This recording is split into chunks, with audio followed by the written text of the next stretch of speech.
আজকে যেটা জন্ম নিতে চলেছে সেই অ্যাসোসিয়েশন, যেটা ডক্টর পুজো মৈত্র বলছিলেন, সেটা হচ্ছে যে মাননীয় মুখ্যমন্ত্রী মমতা বন্দ্যোপাধ্যায় বিভিন্ন স্বাস্থ্যক্ষেত্রে উন্নয়ন করছেন এবং বিভিন্ন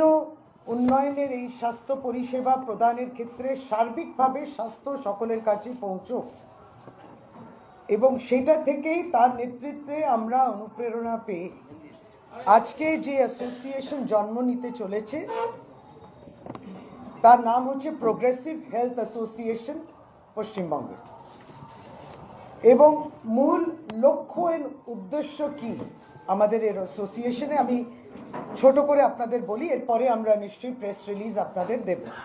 তার আগে আমি পরিচয় করে দিচ্ছি, কারণ আজকে আমার সঙ্গে এখানে উপস্থিত বিভিন্ন জেলা থেকে বিভিন্ন রাজ্য